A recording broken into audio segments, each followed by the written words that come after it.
اسلام آباد، کراچی، پشاور، کوٹیا، لاہور یہ ان کے ٹارگیٹڈ ایریا ہیں۔ موجودہ وزیر اعظم شہباز شریف کے 23 ماہ میں ہم نے کوئی 20,000 ارب کے قریب قرضے لیے ہیں۔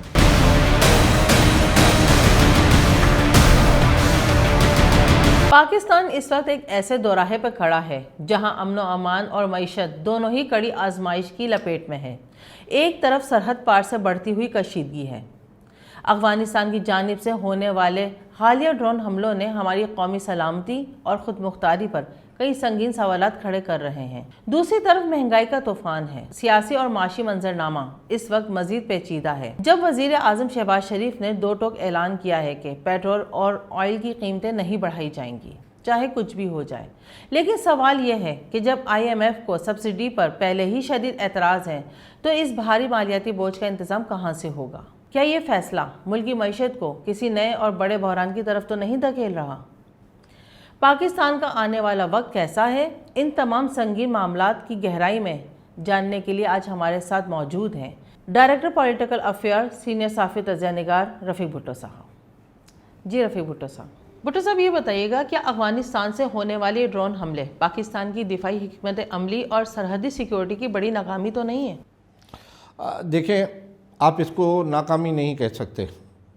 ڈیفالٹس ہوتے ہیں، انٹیلیجنس نیگلیجنس ہوتی ہے کہ انٹیلیجنس جو ادارے ہیں ان کا فرض ہے کہ وہ سیکیورٹی اداروں کو پیشگی اطلاعات دیں۔ کئی مرتبہ اطلاعات ہوتی ہیں، سیکیورٹی ادارے جو ہیں وہ لیپس کر جاتے ہیں، کئی مرتبہ انٹیلیجنس اطلاع نہیں ہوتی تو سیکیورٹی ادارے اس کے لیے پریپیئر نہیں ہوتے۔ ویسے ہی ملکی حالات ایسے ہیں جس میں ہمارے سیکیورٹی اداروں کو ہر وقت الرٹ رہنا، لیکن انہوں نے علاقے بائیفرکیٹ کیے ہوئے ہیں کہ جی یہ ریڈ زون ہے، یہ اے زون ہے، یہ بی زون ہے، یہ زیڈ زون ہے، یہاں سیکیورٹی کے مسائل زیادہ جو ہے ہونے چاہیے، یہاں کم ہونے چاہیے، یہاں نہ ہونے چاہیے، اس طرح سے انہوں نے ایریا تقسیم کیے ہوئے ہیں۔ لیکن اس وقت جو ملکی حالات ہیں عالمی طور پہ اور علاقائی طور پہ، ایک طرف بھارت کی پراکسی وار جو ہمارے کچھ بے علم لوگ لڑ رہے ہیں، جس میں بلوچستان ہارڈ ایریا ہے، اور دوسری طرف TTP کے خطرات ہیں افغانستان سے۔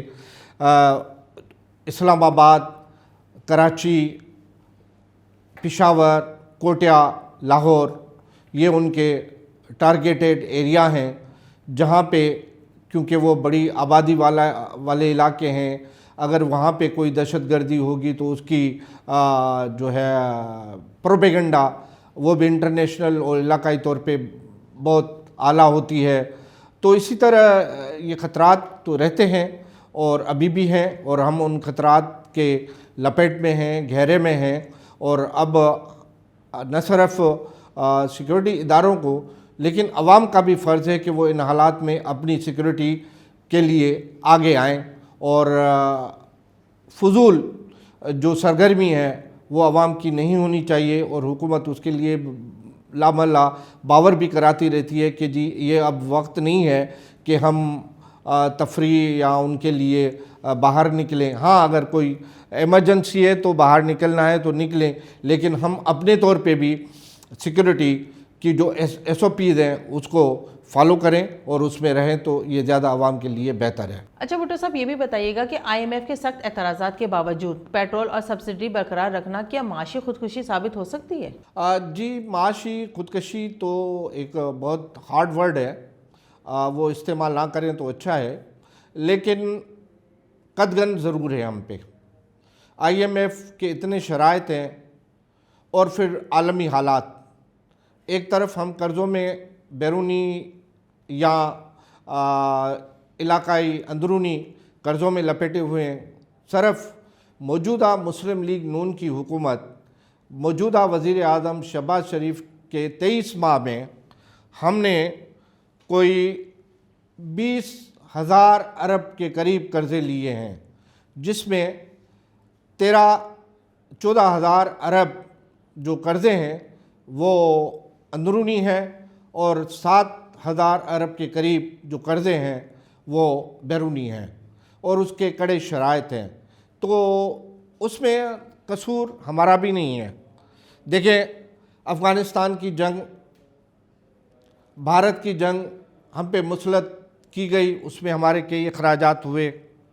کلائمیٹ چینج ایک قدرتی آفت آئی، اس پہ ہمارے اخراجات خرچ ہو رہے ہیں، اخراجات ہو رہے ہیں. ایک فنانشل معاشی ایمرجنسی سے ہم گزر رہے ہیں.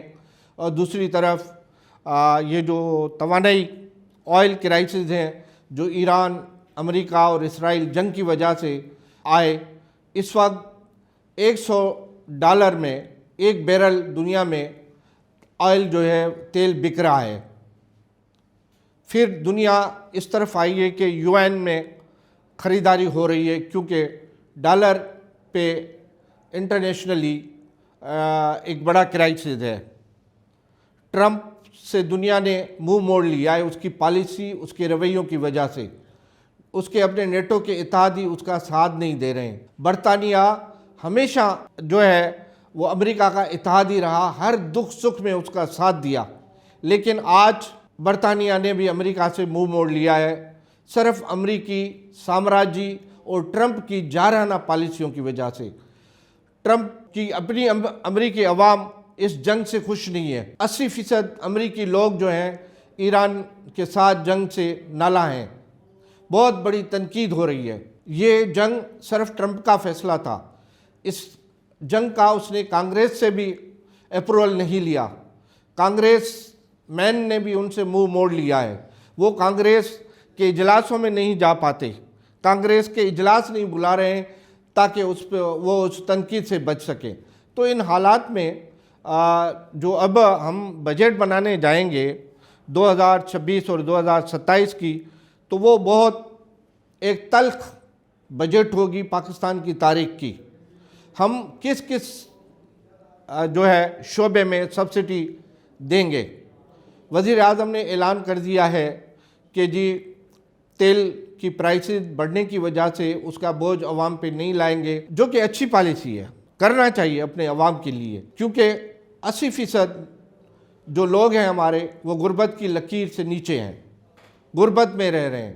ہم کوئی ایسی پالیسی نہیں لا پائے جس سے ملک کے اندر غربت کا خاتمہ ہو.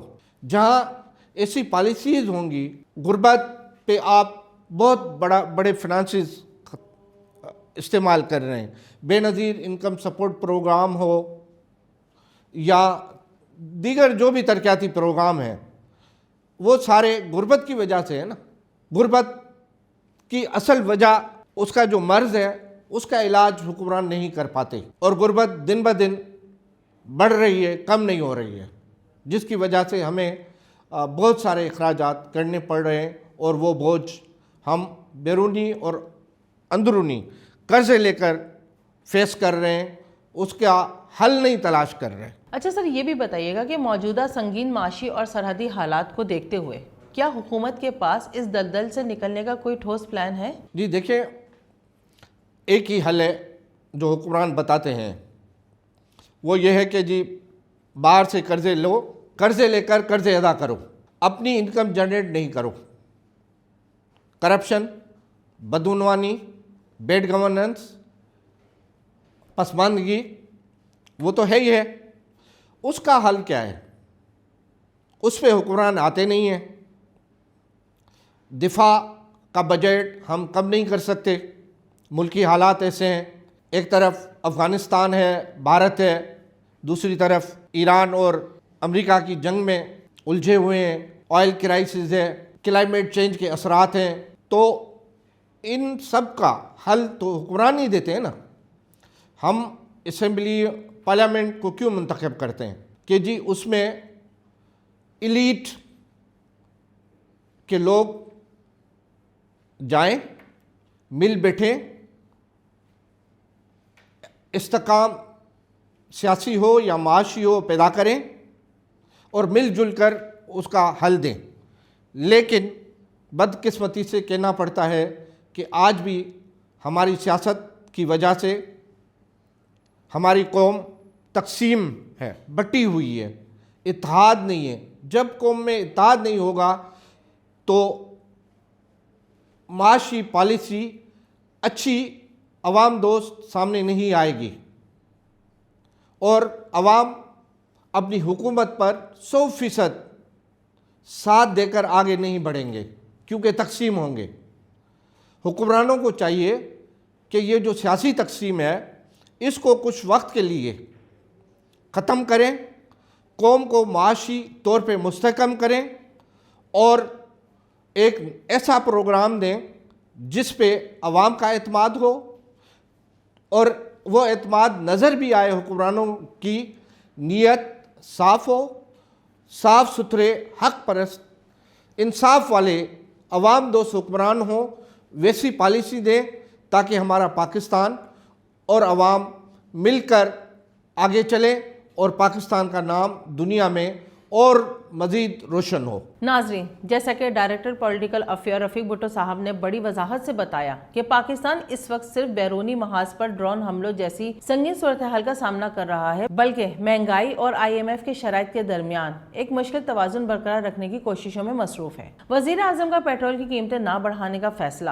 بظاہر عوامی ریلیف ہے، مگر اس کی دو رس معاشی نتائج کیا ہوں گے یہ آنے والا وقت ہی بتائے گا۔